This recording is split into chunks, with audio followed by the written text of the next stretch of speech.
karena di sini udah kurang nyaman aja kerjanya. Mungkin karena bukan di bidangnya kali, jadinya dia nggak teliti gitu. Kerja dan dia sering barang-barang hilang gitu Pak. Kaget lah langsung si Karin mendengar itu. Masa sih Mas? Ya kita apa lagi kan? Tapi emang ada buktinya Pak, kena ketahuan. Iya barang dan Iya. Ya tapi kan bisa aja Pak, mungkin orang yang lama menjebaknya Pak Rudi gara-gara Pak Rudi orang baru, kan kita nggak tahu juga ya. Bapak tahu nggak sih Pak Rudi di mana sekarang? saya kurang tahu juga. Dia dari sini istilahnya bukan kita yang ngusir apa dia ngeluarin. Dan mungkin juga udah merasa diri kali kan nggak nyaman. Ya udah kita langsung bingung harus kayak gimana, harus gimana mencari Pak Rudi lagi. Kita keluar dari bengkel Dinamo. Kayaknya nggak mungkin deh, masa pakaianku dibilang sering mencuri barang-barang. Tapi gini sih, dari beberapa orang yang kita dengar, informasi yang kita dapat, Pak Rudi itu kan sekarang dia utangnya aja banyak. Bisa aja dia nyolong buat bayar utangnya atau buat kebutuhan yang lain, kita nggak tahu. Karena hartanya dikuasain sama istrinya. Terus di depan mobil kita bilang sama Pak Ahmad, Pak, ayo dong cari informasi lagi. Oh ada teman dekat namanya Paudin. Boleh Pak, boleh telepon Pak. Ya, boleh. Nah, dia nelpon salah satu temennya. Halo, Paudin. Paudin tahu nggak itu Pak Rudi ada di mana kerjanya? Oh di situ di cucian motor ya di depannya. Pak Rudi itu katanya kerja di tempat cucian motor. Ya udah kita langsung ke sana aja. Kita mobil aja. Ayo. Ya. Langsung kita masuk ke dalam mobil dan langsung kita cari posisi tempat itu di mana. Kita udah jalan lumayan lama juga. Cuma si Karin juga kaget, kakek aku kerja di tempat cucian motor. Tapi kan dia udah tua gitu loh. Gak pantas seusia dia kerja di tempat cucian motor. Habit orang-orang yang mungkin dia kan termasuk orang yang kaya ya. Dia mungkin nggak siap dengan kerjaan-kerjaan yang jauh dari pekerjaan dia dulu gitu loh. Jauh di bawah pekerjaan dia dulu gitu. Tapi kasihan banget ya kakak aku sampai kayak gitu. Ya, kita kan nggak pernah tahu ya jalan hidup orang kayak gimana. Terus kita langsung bilang sama Karin, ya udah Karin, yang penting kita ketemu dulu sama Pak Rudi. Informasi selebihnya atau apapun yang terjadi sama Pak Rudi bisa kita tanyain langsung nanti setelah ketemu. Dan ketemulah sama salah satu tempat pencucian mobil. Kita masuk ke dalam cucian motornya itu, di sana bisa cuci mobil juga, kita atur strategi. Ya udah kita sambil cari informasi. Gue sekalian cuci mobil dong, udah kotor banget nih. Oh ya ala-ala jadi gitu kali ya. Di situ kita ada strategi gimana kalau kita memang cuci mobil aja sekalian dan ada sekaligus pegawai di situ. Sambil kita cari tahu sebenarnya ada nggak ya Pak Rudi kerja di sini. Soalnya kita lihat-lihat di situ nggak ada yang namanya Pak Rudi dan di situ yang kerja masih muda-muda semua. Kita disambut sama yang punya tempat cucian motor itu.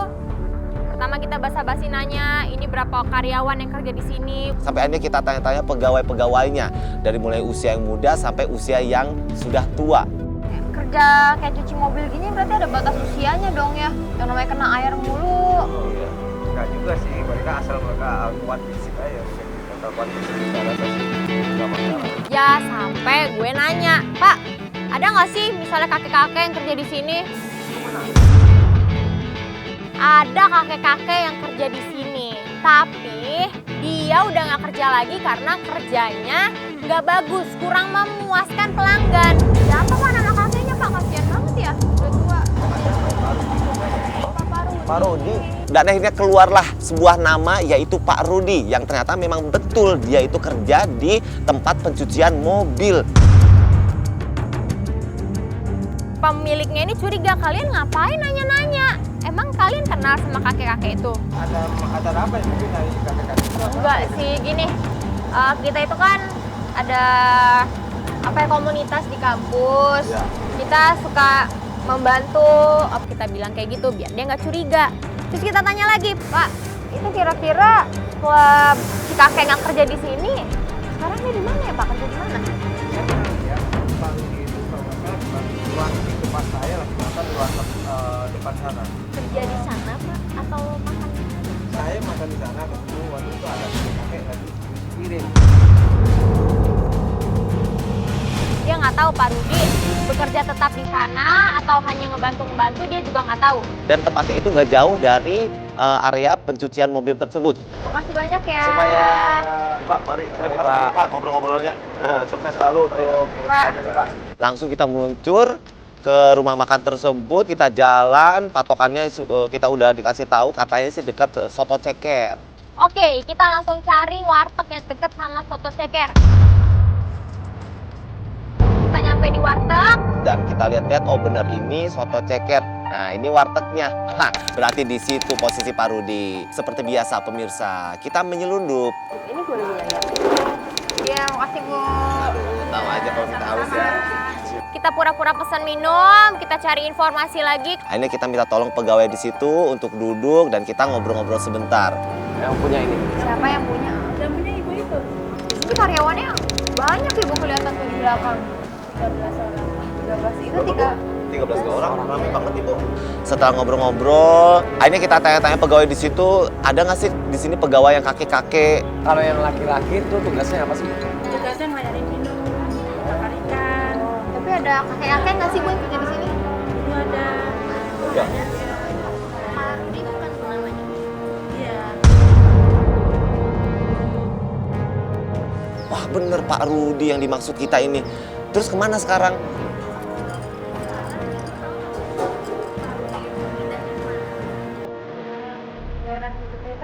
Ngerti pete?